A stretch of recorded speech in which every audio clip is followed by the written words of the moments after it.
Hey there, everyone. Thanks for being here. I'm Marina Orms, and I like to, on this YouTube channel, address a lot of the astrological energies, what is going on, and not just what's going to happen, but really specifically what can you do about it. And that goes hand in hand with self-care, because when we are paying attention to the energies of the planets, it gives us information about what's going on in the energies of our lives and the world. And that helps us to make good and clear and healthy and positive decisions for ourselves, to support ourselves in ways that help us learn and grow and be the best humans we can be. And that's what we're here to do, right? So I'm Marina Orms, and I'm here with your astro perspective for Sunday, April 6th.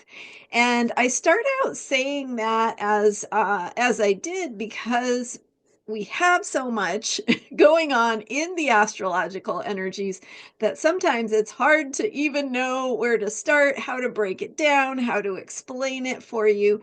So the past couple of days, I have been talking about the energy of the moon in Cancer, Mars in Cancer. We had a first quarter moon on Friday talking about warrior energy, but also nurturing energy, and what does it look like when nurturing energy and warrior energy come together, right? So this feeling of needing to defend and protect the vulnerable, like a mama bear energy saying, don't touch my little ones that have this need to be safe and protected.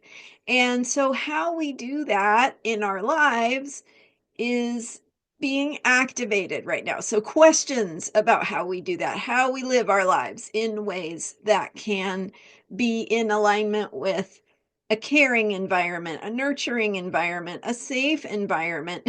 And as we know, this is all unfolding, this Mars Cancer energy and Moon Cancer energy over the weekend. That's very brief, but these energies are unfolding in the context of course, a bigger picture of change, outer planets shifting into new signs, new energies, essentially things feeling really different than they have in the past. And one of the things that is happening for us in the collective is that we have multiple outer planets changing signs. So, not just one, right? These outer planets stay in the same sign for many years, sometimes up to 15 or 20 years in the case of Neptune or Pluto.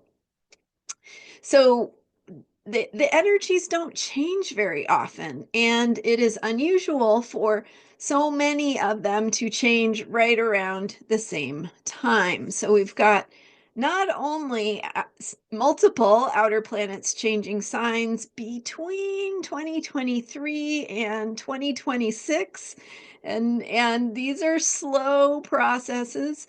Not only are they changing signs, but we have essentially Pluto going from an Earth to an air sign, Capricorn to Aquarius, Neptune going from a water to a fire sign, Pisces to Aries. We have Uranus going from a earth sign to an air sign also, so Taurus to Gemini. And Saturn, of course, is not as slow as those, but it spends about 2.5 years in a sign. Saturn is also in the process of shifting from Pisces to Aries, so water to fire. So, and it just so happens that we have Jupiter, which changes signs every year, also shifting from Gemini into Cancer as we head through the coming months. So, so essentially, the three big outer planets, Uranus, Neptune, and Pluto, which, because they are the furthest out in the solar system, they speak to the deepest within, the deepest parts of ourselves, the deepest places of truth, of knowledge, of self-knowledge, of wisdom, of awareness, consciousness. So they're big picture energies. And so all three are going from earth and water, which is the feminine polarity. So, in other words, not feminine in the sense of associated with women, but feminine in the sense of that kind of that energy of receptivity. And they're shifting from those feminine energies, water and earth, into masculine energies of air and fire. So air and fire are more proactive, outgoing, logic focused. Earth and water have more to do with working with energy, feelings, sensitivity, working with the senses, working with physical materials, and being hands on. So we're shifting to the realm of what we call masculine energies, that is really more outward, expressive, proactive, active, and logical, rational. So in other words, all three planets over this course of 4 years, what's it, 20, 23, 24, 25, and 26, these shifts are happening on and off, moving in, going retrograde. So Pluto is now in Aquarius to stay, and Neptune and Uranus, certainly Neptune will go into Aries and then retrograde back into Pisces, and then go back into Aries in 2026, where it will stay until 2038. So significant shifts in energy from that inward receptive processing feelings, working with energy, working with our ability to sense things and pick up on energies and sort of respond in a very intuitive way that also could be very emotionally based. So talk about irrational, talk about things that are outside of the realm of logic or don't really make sense. We're entering into this much more different feeling quality of energy that is outward. So in other words, as things shift, we feel really different. We notice that things are working differently around us. We might feel uncomfortable. The way things work isn't what we're used to. So this is both good and bad. We can see things being destabilized. We have had Uranus in the sign of Taurus since I forgot the exact year, but Uranus stays in a sign for about 7 years. So 2017, 18, I'm guessing. Don't quote me on that. Okay, I just don't have it in front of me. And Taurus, that energy of Uranus in Taurus is bringing the energy of shakeup and change, of shifts in consciousness, shifts in stability. So what has felt stable before destabilizes, and it is inviting us to welcome in a new normal. hopefully hopefully we can shift to create that new normal, but in the process, of course, that experience of earthquakes and lightning bolts, the shock to the system that those can bring, the awareness, the awakening that it can help us access if we are paying attention, if we are awake, if we are using that logical mind and processing information quickly to get to a higher perspective and make sense of what we are experiencing. So the energy of Uranus in Taurus has been about changes to the norm. So Taurus is about what is normal, what is routine, what is predictable, what is stable, what gives us comfort because it's familiar. So Taurus is that energy of rhythms. It is the energy of knowing how things work so that we can predict and know how to operate within that, just like planting with the seasons, right? We know more or less what's going to happen, and we can make our plans accordingly. But the energy of Uranus in Taurus says whatever gave you comfort in the past must change. Whatever gave you comfort needs to be released, let go of, in order to make room for something new that is emerging. So that is very nerve-wracking in the moment, but also if we work with these energies in constructive ways, it is a huge opportunity to bring in new thinking, new ideas, innovation, getting outside the box to find new solutions, new ideas, and the new thinking that will carry us into the future. Lots of themes and energy here about the future.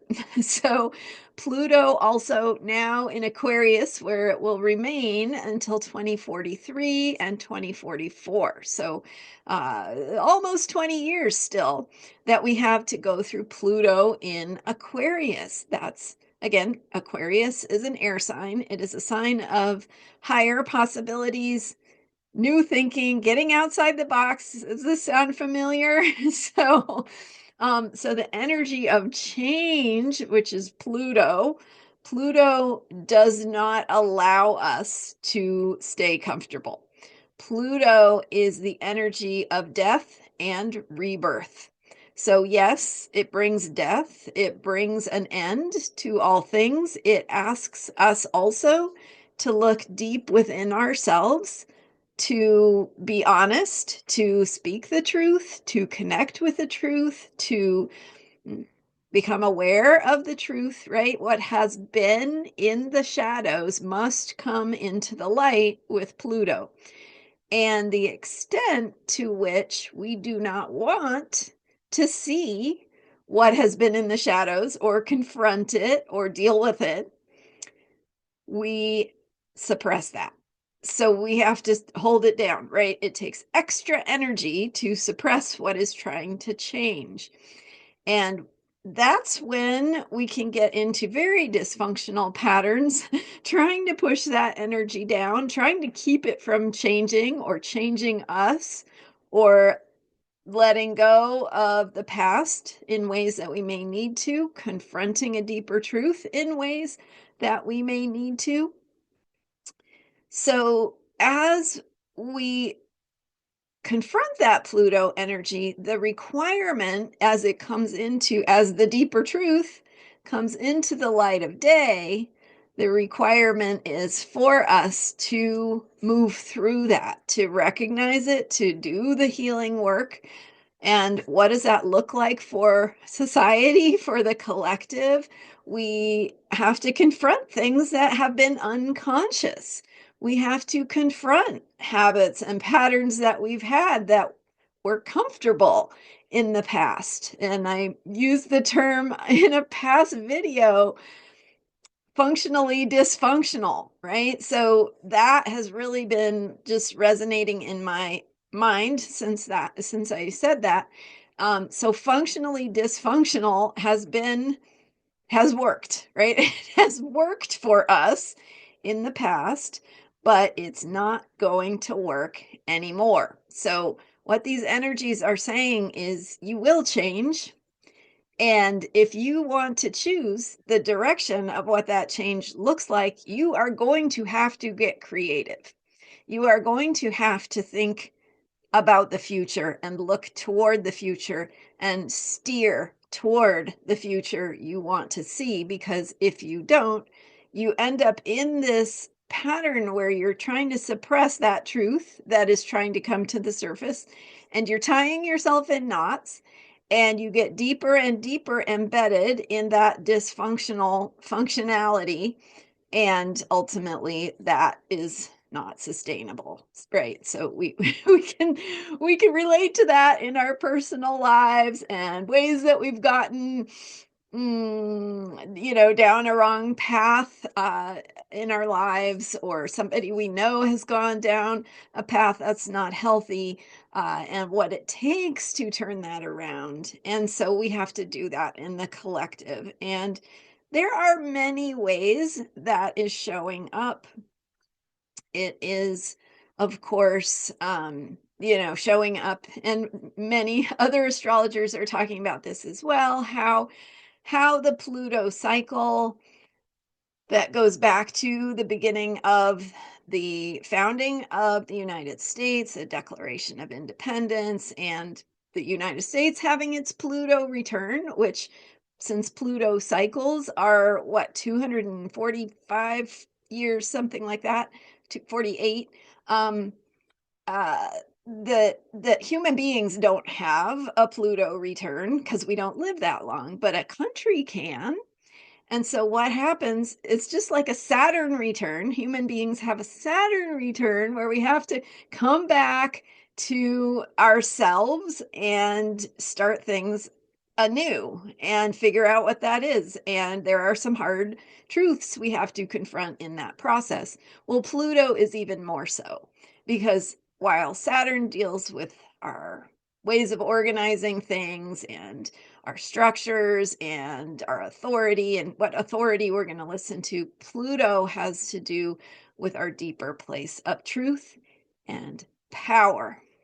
So, how has power been used in this country that is now coming for a reckoning? We're technically past the exact, believe we're past the exact Pluto return. We're certainly past the first one. I can't remember if there are more exact passes, but we're in that time period where we have to confront this, and this is what is happening as things fall apart, things come clear that we couldn't see before, things that deeper truths that maybe it was convenient to ignore, like sexism, racism, ways that things work for people with more privilege more than they work for all people. These are some of the truths we have to come to terms with, to reckon with within ourselves as well as in society at large. And so this work, this Plutonian work, as Pluto is now in Aquarius, we have this theme of power and who has the power. And just like the Revolutionary War was about overthrowing the king, right? These themes and stories are up in the collective. But what was happening then? Pluto went through Capricorn and the authority tightened its grip. And when Pluto went into Aquarius, the people rose up. The people rebelled. The people said, we have the power. And guess what? Pluto, the planet of power, was in Aquarius, the sign of individuals, of freedom, of autonomy, of agency, of liberation. And rebellion, revolution, all of those things are associated with Aquarius. So Pluto is power. Who has the power? When Pluto is in Capricorn, authority figures have the power. The powers that be have the power. The external authorities, the centralized authority figures, the hierarchy of society, the power is centralized in that hierarchy, right? Whoever's at the top of the hierarchy. So when Pluto goes into Aquarius, that power is in the individual, it's in the people, it's in the collective, it is in um, the urge, the drive toward freedom, to rebel against the authority, to break out and break free. So that's where we are now. And I don't know what's going to happen. I just know what these energies speak to. So the power is in the hands of the people. And what does that look like? I mean, there are certainly dark sides of all of this, right? There's also power in Aquarius technology. Who is the king of who's the power of the technology, and we'll have to grapple with those kinds of questions. So obviously there's a lot here to consider. But okay, so where am I going? So Neptune, so as that's happening with Pluto, and we're reconfiguring where the power really is, and then Neptune just days ago went into Aries, bringing that warrior spirit. So now, okay, so when the United States was formed, last time Pluto was making the shift from Capricorn to Aquarius, there was a Revolutionary War. Interestingly enough, the last time Neptune went from Pisces to Aries was during the American Civil War. Also dealing with some of these themes of the dark side of power in the United States, and authority and hierarchy and privilege and who has the power and all those kinds of questions.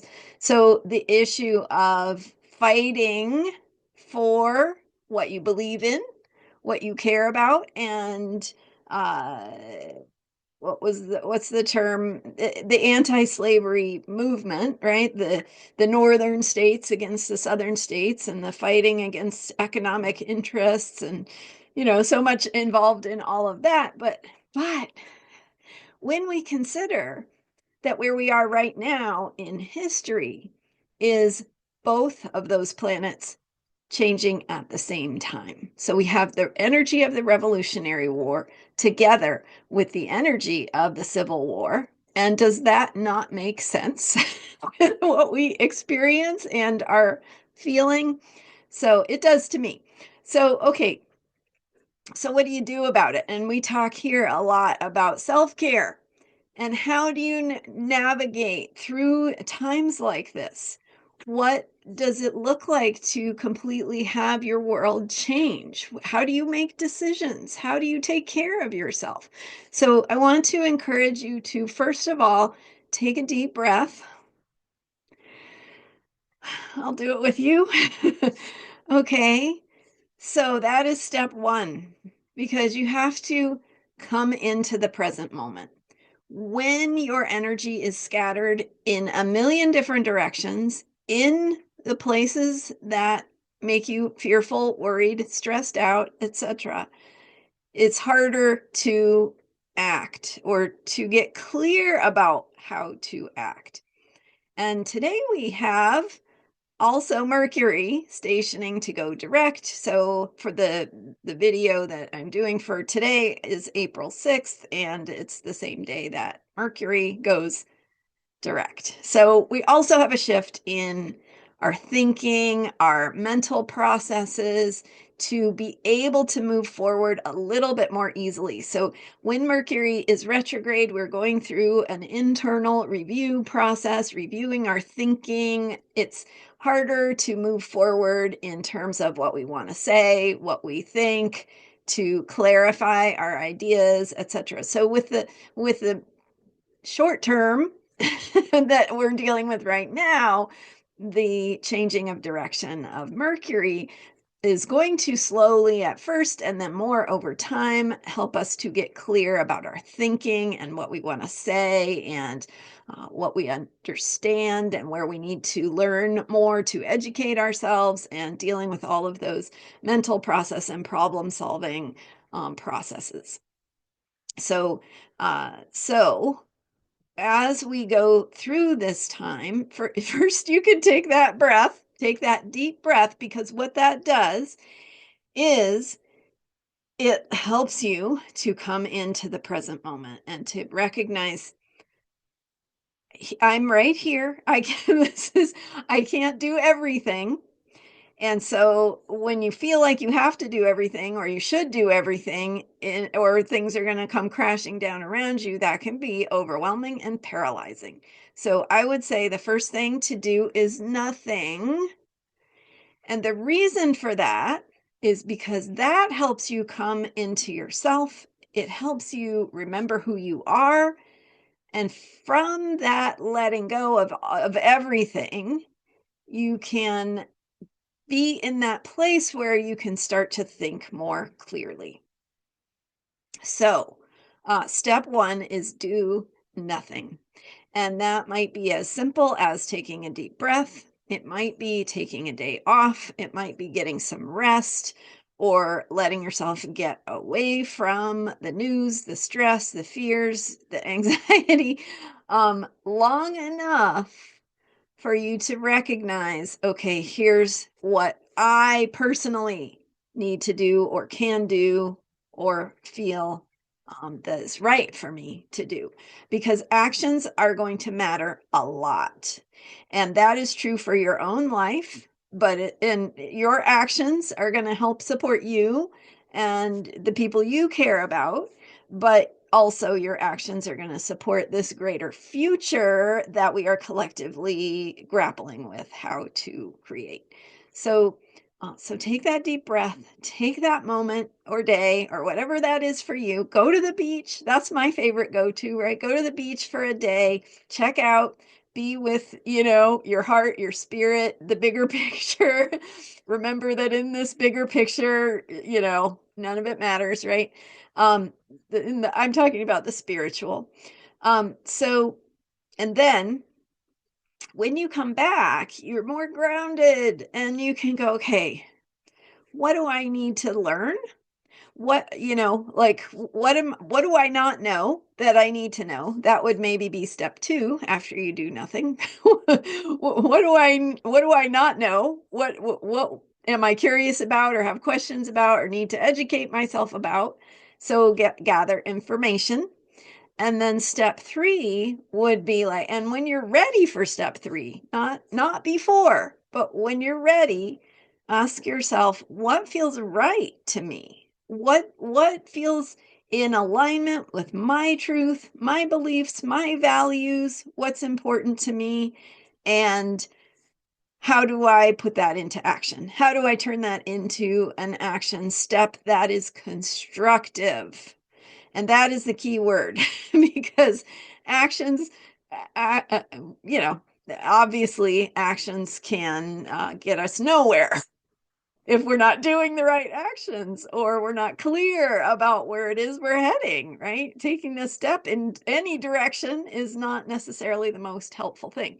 So get clear about what direction you're going, what matters to you, what's important, what are the bigger picture principles that help to guide you and give you comfort, and how can you move in that direction?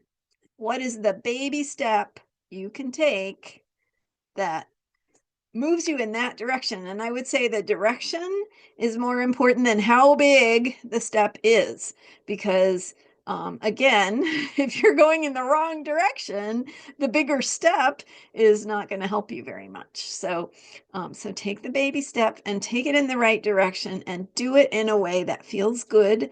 Connect, feel like you're not alone, right? Connect with your friends, your people. Who's your community, your like-minded people, your colleagues, your family members. What does that look like for you?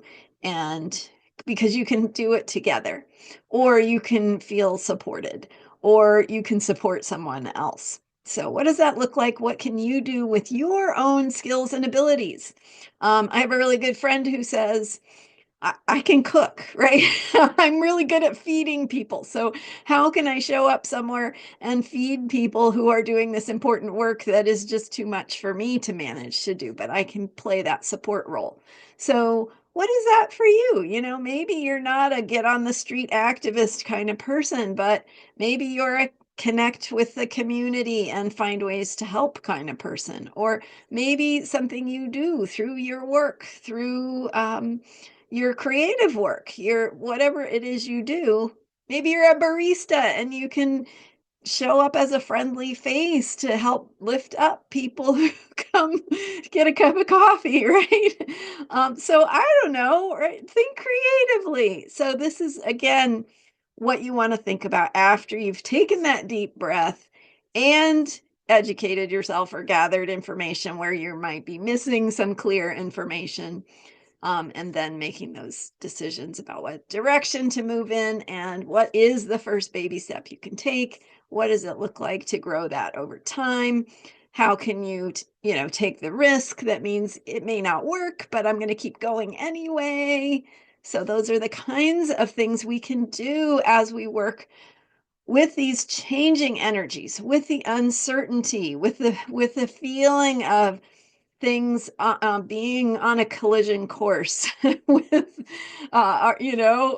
things that have been maybe brewing for a long time that are really surfacing and requiring us to look at them. So that is what I have to share with you. And I also want to let you know something I am super excited about. So I've been thinking for a long time about how how to facilitate ways of working with me more deeply. Obviously, I have readings, and you can book time with me doing a reading, going in depth in your own personal astrology chart and how these energies impact you personally, and get support for thinking about your life and, all the little individual challenges and struggles that we have and what that looks like and how your chart can help you move through that. But I would also like to invite you to try and experiment with me if you feel called to this. I am starting a monthly subscription offer. So the subscription is $5 a month, super affordable. But this gives a way to support this work that I do, and I thank you so much for your support, even if you can't afford the $5 a month. But if you can, this would be super helpful. And with that $5 a month membership subscription, you will get access to some member only posts that I'm going to have available, as well as some discounts on some of my services and guided meditations and other products. Um, so check it out. I'm going to put this link in the description for this video. And just know that this is an experiment for me, a baby step for me, and I'm putting it out there, and I want to hear your feedback on what you want to see, what would give you value, what you like, what you don't like. So check it out. And I do have a 7-day trial. Right now it's 7 days free, so you can check it out and see what what is involved. And so that's just super easy to check out, and we'll see what we can create together. I had really last, was it December? I had this fantastic webinar that I did with a small group of people, and just really thinking about these challenging times, changing times, and how we can work with the energies, and building community, and how we can do that. So that is my intention, to bring us together in the ability to feel more supported, and to work together on the things that we're working toward. So check that out. $5 a month is a supporter, right? Supporter level. And you get some discounts on some of my products and readings and other services. So check that out, and thank you for being here. I am Marina Orms, and my website is astrologyheals.com. The membership will be on a different platform, so look for the link in the description for this video. I will post it on my website as well. So look for that. And thanks for being here. Thank you for subscribing. Totally free to subscribe to this YouTube channel. And that is also a great way to support my work. Thanks for being here. Thanks for all you do to take care of yourself and be who you are on this amazing, beautiful planet that we share. And I will see you next time with more astrology for unshakable self-care. Bye for now.